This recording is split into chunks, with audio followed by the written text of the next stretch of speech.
শুক্রবার ছুটির দিনে সবারই বাসায় একটু ভালো মন্দর আয়োজন করা হয়। আসসালামু আলাইকুম বন্ধুরা, আমি আবারও চলে এসেছি নতুন আরেকটি রেসিপির ভিডিও নিয়ে। আর আজকে আমি শুক্রবারের দুপুরে কি আয়োজন করেছিলাম সেই রেসিপিগুলোই আপনাদের সাথে শেয়ার করব। শুক্রবার দুপুরে রান্না করেছিলাম গোশত এবং কচুর লতি দিয়ে ছোট মাছের চচ্চড়ি। আর গরুর গোশত আমি নিয়ে নিয়েছিলাম 1 কেজি পরিমাণ।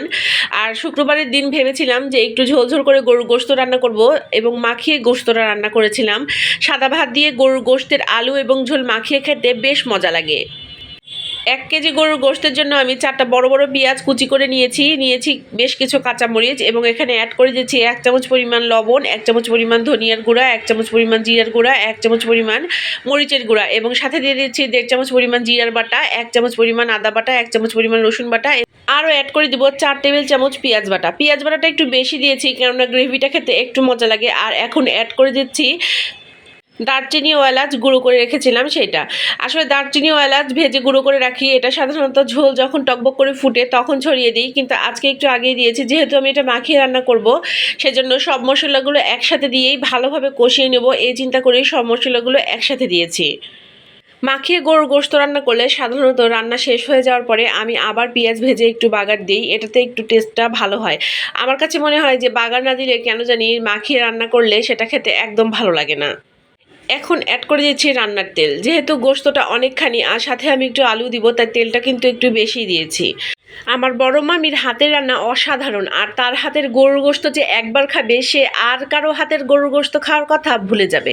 এটা কিন্তু শুধু বাড়িয়ে বলছি না, তার কাছ থেকেও কিন্তু আমি অনেক টিপস শিখেছি এই গরুর গোশত রান্নার ব্যাপারে। কোনো কাজে মানুষ কিন্তু একদিনে কখনোই পারদর্শী হয় না, একটা কাজ করতে গিয়ে মানুষ শেখে। আর আশপাশের মানুষের কাছ থেকে যারা ভালো পারে তাদের কাছ থেকেও কিন্তু শেখার অনেক কিছু আছে। সেরকম আমার বড় মামি যেমন অনেক রকমেরই রান্না পারে এবং তার রান্না অসাধারণ, মানে সে যদি পাতা পেটে ভর্তা করে তাহলেও কিন্তু সেই পাতা বাটাটাও খেতে মজা লাগে। আসলে এটা হাতের গুণ এবং মশলার যে একটা পারফেক্ট মিশ্রণ থাকে সেটা সে বুঝতে পারে বলেই তার রান্নাটা এত অসাধারণ হয়। একদিকে গরুর মাংস রান্না করছি আর অন্য চুলায় আমি চড়িয়ে দিয়েছি লতির তরকারি। লতি আর ছোটো মাছ দিয়ে রান্না করব, তাই সেই সব কিছুর প্রস্তুতিও কিন্তু চলছে। আসলে শুক্রবারের দিন এত তাড়া থাকে যে রান্নাটা করতে অনেক বেশি সময় খরচ হয়ে যায়। গরুর গোশত রান্না হলে আমি সবসময় এক বাটি একটু উঠিয়ে রাখি পরের দিন রুটির সাথে খাবার জন্য, কেননা পরের দিন সকালবেলা রুটির সাথে খাবার সময় সবাই একটু গরুর গোশতের ঝোল খোঁজে। আর আজকে কিন্তু সেই জন্যই আমি গরুর গোশতটা একটু ঝোল ঝোল করে রান্না করেছি।